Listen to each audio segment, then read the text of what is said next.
This video will look at algorithms, in particular what an algorithm is and how we can write them. So what is an algorithm? Well, an algorithm is a set of instructions to complete a task. A recipe is an example of an algorithm. So when you are making a cup of tea, you start by filling the kettle, you place a tea bag in the cup and so on. That is an algorithm. So when the word algorithm is used in computing, it defines a way in which a software task can be completed or the way a problem can be solved. So writing algorithms, it's all about problem solving. So after you've been given a problem to solve, we don't just start coding. What we do is we think about breaking that problem down into its logical steps.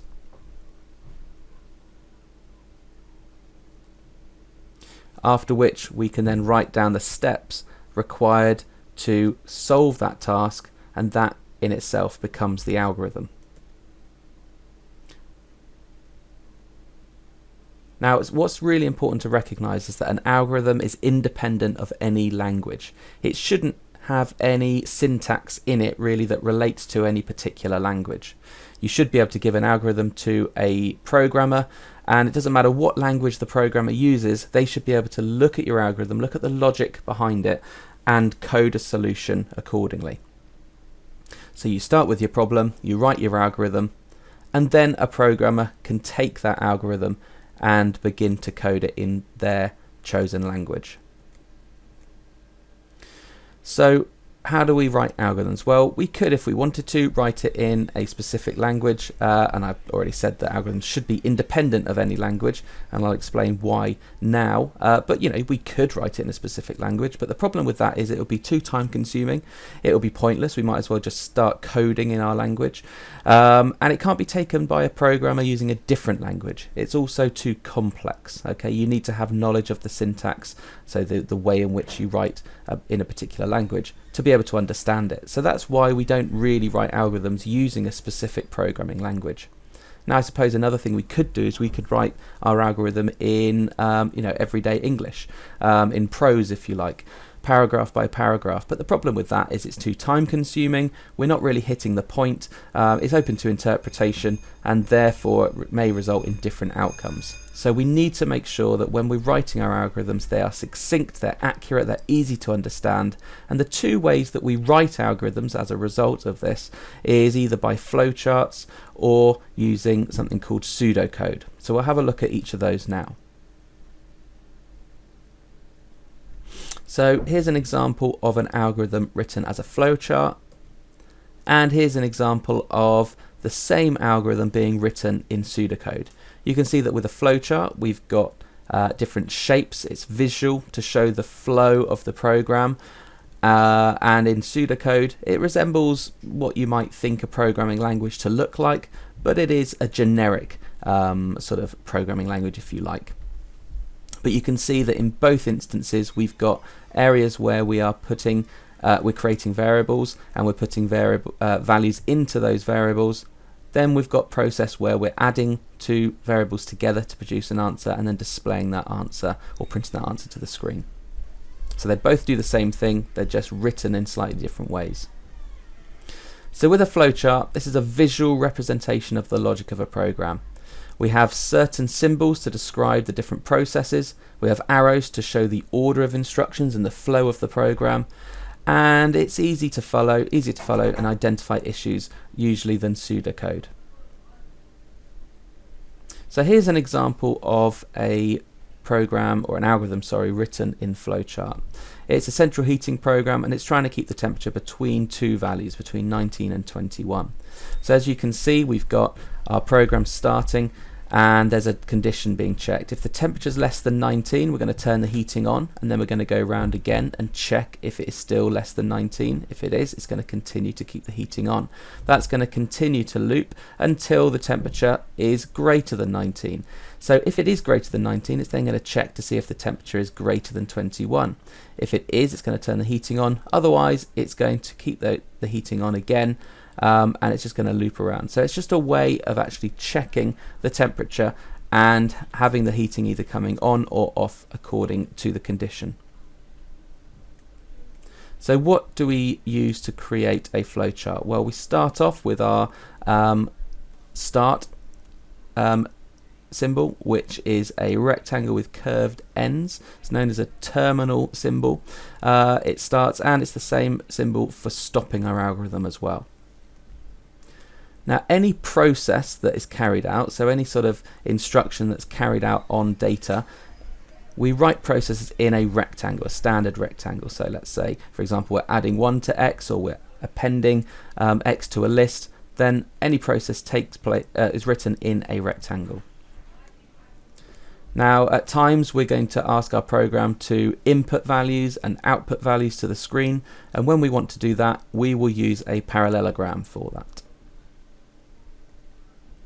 Now, if our program is making a decision, for example in an if statement, or perhaps a condition of a while loop, we use a diamond. So here you can see that we've got two different pathways. If x is equal to 3, then we will display x equals 3 on the screen.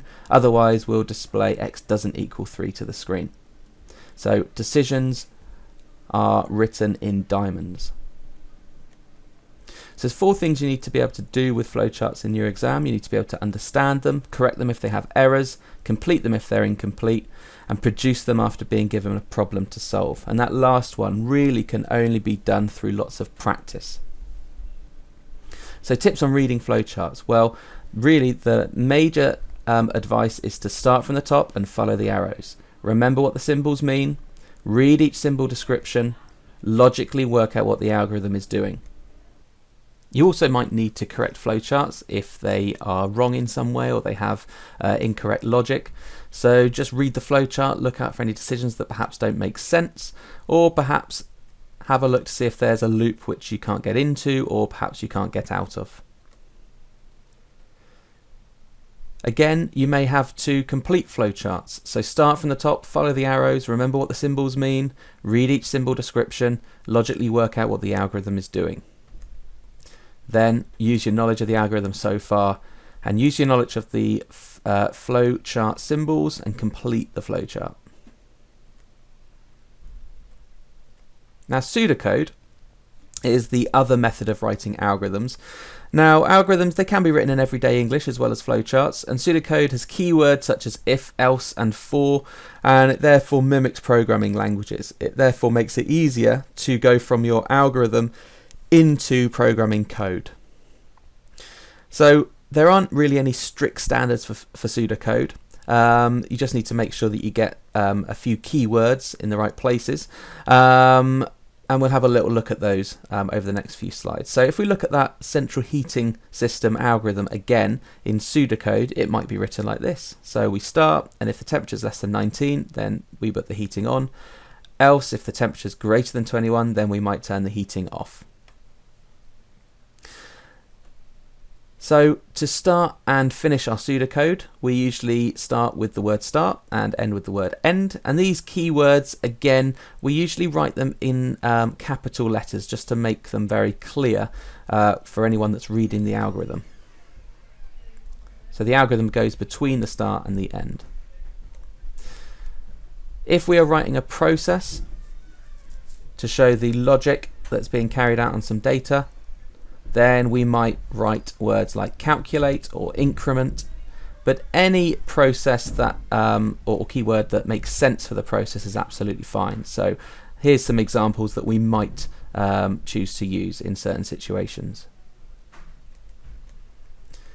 For inputs and outputs, again, we just need a keyword to make it clear that we are inputting a value or outputting a value. So we could say read, obtain, get, input for any of the keywords for showing an input. And to show an output, we could use print, display, show, output, or any other which makes sense.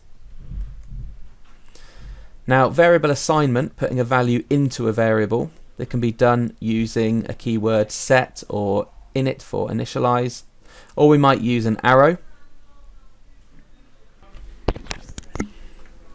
And when it comes to decisions or selection statements, we again mimic a programming language. We may use the if keyword. So if then, else, if else, end if are common pseudocode keywords for decisions and selection. In terms of iterations, again, mimicking programming languages, we might use for a count controlled loop, and for a condition controlled loop we may use while and end while, repeat and repeat until. So here's an example of a couple of pseudocoded algorithms. You can see in the first example that we are inputting the height and the base. We're then multiplying the base and the height and dividing the answer by 2 and getting the result of putting it into a variable called answer, and then displaying the string right angle triangle area along with the value of that particular variable. In the second example, we are inputting the name and we're setting up a for loop which is going to repeat 10 times, and each time it's going to display the string your name is with the contents of the variable name. Notice how the keywords are in bold and capitalized, just making it very clear the important key aspects of the pseudocoded algorithm. Also notice the indentation. So for a loop or an if statement, indentation is vital in showing what's inside that particular structure. So like before, there are 4 things that you might need to be able to do with pseudocode for your exam. You'll have to understand an algorithm written in pseudocode, correct them if they have errors, complete them if they're incomplete, and produce them after being given a problem to solve. And like I said before, that last one, practice, practice, practice. That's the way that you write, you get good at writing algorithms. Get some problems and try and write solutions to them. So in terms of reading pseudocode, just start from the top, read each line at a time, remember what the keywords, the arrows and the statements mean, and logically work out what the algorithm is doing. In terms of correcting pseudocode, once again, look for decisions that don't make sense and look for perhaps a loop which perhaps you can't get into or perhaps you can't get out of. In terms of completing the pseudocode, start from the top, understand each line, remember what the keyword means, logically work out what the algorithm is doing, and then use your knowledge of the algorithm so far and your knowledge of the pseudocode keywords, and then try and complete the algorithm so that the problem is solved. In terms of writing algorithms, read the task to be solved, read it again. Fully understand what is going on and highlight the important information. Begin at the start of the problem, think logically in terms of one step at a time, and always think, if this were to happen, then what should be the result? Practice writing algorithms. It's such an important skill for your exam.